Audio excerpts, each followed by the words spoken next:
Secret এই উপকরণটি দিয়ে যদি কচি পুঁই শাকের রেসিপি তৈরি করেন তবে সবাই শুধু আঙুল না থালাটাও চেটে খেতে বাধ্য হবেন। নমস্কার বন্ধুরা, রূপা সিম্পল অ্যান্ড ডেলি লাইফে আপনাদের সবাইকে স্বাগত জানাই। আজ শেয়ার করছি সম্পূর্ণ নিরামিষ পুঁই শাকের একটি রেসিপি। একেবারেই ইউনিক একটি রেসিপি, সিক্রেট একটি উপকরণ দিয়ে আমি তৈরি করব। তাহলে সঙ্গে থেকে দেখে নিন বন্ধুরা, আশা করছি আপনাদের ভালো লাগবে। আর ভালো লাগলে একটা লাইক, কমেন্ট, শেয়ার ও সাবস্ক্রাইব করে আমার পাশে থাকবেন। নিয়েছি এখানে আমি একদম টাটকা তাজা আর একদম কচি কচি পুঁই শাক।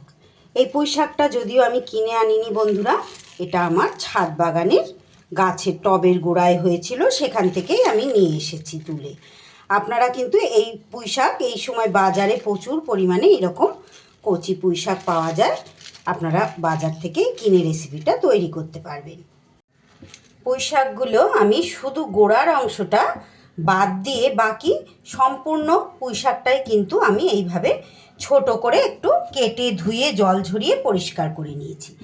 আর তারই সাথে এখানে সবজি বলতে নিয়েছি বন্ধুরা, আমি একটা ছোট সাইজের আলু ডুমো করে কেটেছি, আর রাঙা আলু একটা দিয়েছি, আর তারই সাথে অল্প পরিমাণ একটু কুমড়োও আমি এইভাবে টুকরো করে কেটে ধুয়ে পরিষ্কার করে নিয়েছি। আমি এই সবজিগুলোই দিয়েছি বন্ধুরা, আপনারা কিন্তু এর মধ্যে আপনাদের পছন্দসই সবজি দিতেই পারেন। তবে আমি অনুরোধ করব মিষ্টি কুমড়োটা অবশ্যই দেবেন, কারণ পুঁই শাকের মধ্যে কিন্তু মিষ্টি কুমড়োটা ভীষণ ভালো লাগে খেতে। এইবার গ্যাসে কড়াই বসিয়ে কড়াইতে দিয়ে দিচ্ছি পরিমাণ মতো সর্ষের তেল। আজকের রেসিপিটি আমি সর্ষের তেল দিয়েই করব। তেলের মধ্যে এবার দিয়ে দিচ্ছি আমি হাফ চামচ পরিমাণ পাঁচ ফোড়নটা ভাজা ভাজা হয়ে গেলে এইবার আমি এখানে কেটে রাখা সবজিগুলো সব একসাথে দিয়ে দিলাম। এগুলো আলাদা আলাদা করে ভাজার কোনো দরকার নেই, এমন সবজি আমি নিয়েছি এগুলো সব একসাথেই কিন্তু দেয়া যেতে পারে। এইবার সবজিগুলো একটু নাড়িয়ে চাড়িয়ে কাঁচা গন্ধ চলে যাওয়া অবধি আমি ভেজে নেব। আমার আজকের রেসিপিটি অতি সাধারণ বন্ধুরা, কিন্তু এই রকম এই সিক্রেট উপকরণটা দিয়ে যদি তৈরি করেন একদম কি বলবো, খুব লোভনীয়, খুব সুস্বাদু হয়। কিছু কিছু জিনিস আমরা সকলে হয়তো জানি না, কিন্তু একবার জেনে গেলে আর ওইভাবে রান্না করলে কিন্তু তরকারি খুব সুন্দর সুস্বাদু হয়। এবার আমি এর মধ্যে দিয়ে দিচ্ছি একটু পরিমাণ মতো নুন। নুনটা প্রথমে একটু বুঝে শুনে দেবেন বন্ধুরা, যে কোনো শাকের রেসিপিতে আমি সবসময় বলি যে নুন একটু কম দেওয়াই ভালো, পরে প্রয়োজন হলে আবার দেবেন।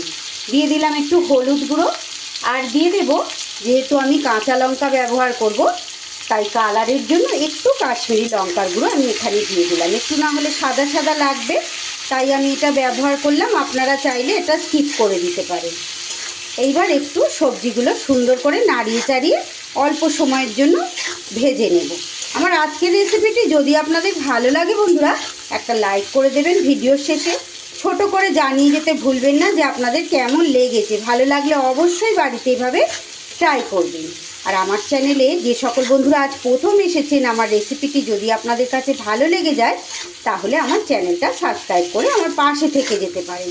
আমি কিন্তু প্রত্যেক দিন এই ধরনের নিত্য নতুন খুব সহজ লোভনীয় রেসিপিগুলো শেয়ার করে থাকি। আশা করছি আপনাদের ভালো লাগবে। আর পাশে থাকা বেল আইকনটা অল করতে ভুলবেন না, যাতে যে কোনো রকম ভিডিও আপলোড করার সাথে সাথে আপনাদের কাছে নোটিফিকেশান পৌঁছে যায়, আর আপনারা সেটা আপনাদের সময় সুযোগ মতো দেখে নিতে পারেন। আমার চ্যানেলে নতুন বন্ধু, পুরনো বন্ধু, সব বন্ধুদের অনেক অনেক ভালোবাসা আর অসংখ্য ধন্যবাদ যে সকল বন্ধুরা প্রত্যেক দিন আমার সঙ্গে থেকে আমার রেসিপিগুলো দেখেন। সকলের জন্য রইল অনেক অনেক শুভকামনা। এইবার শাকগুলো আমি দিয়ে দিলাম অল্প অল্প করে।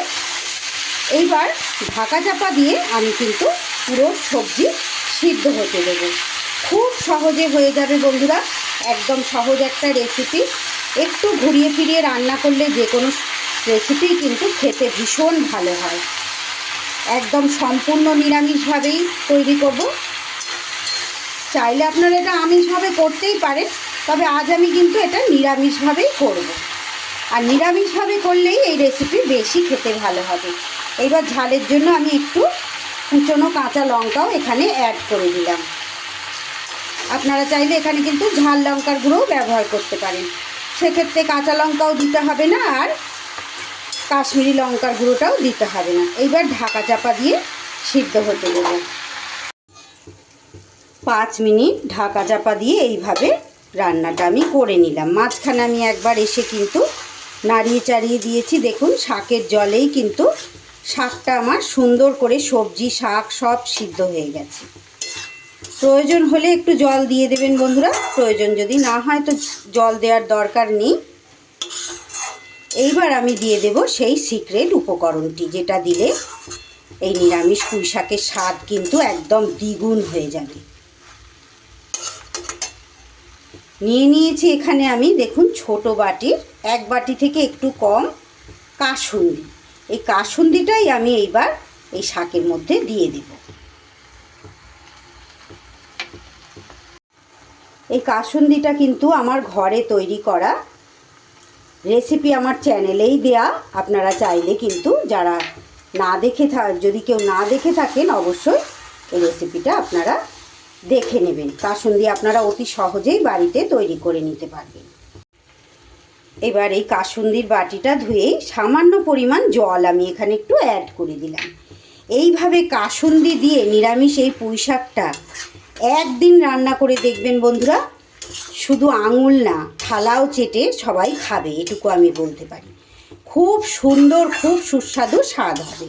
রেসিপিটি যদি আমার ভালো লাগে বন্ধুরা, আপনাদের ভালো লাগলে একটা লাইক করতে ভুলবেন না, আর একটা কমেন্ট করে জানিয়ে যাবেন যে আপনাদের কেমন লাগলো। আপনাদের একটা লাইক আর একটা কমেন্ট আমার নতুন নতুন এই ধরনের ভিডিও তৈরি করতে উৎসাহ যোগাবে, আর আমার ভিডিওটাকেও অনেক দূর পর্যন্ত এগিয়ে নিয়ে যাবে। এবার খুব ভালো করে সব কিছু মিশিয়ে একটু জলটা, জল যেটুকু অ্যাড করলাম একটু মিশে গেলে মানে কমে গেলে আমি কিন্তু এটা নামিয়ে ফেলবো। আজ আমি এখানে কোনো রকম মিষ্টি ব্যবহার করছি না।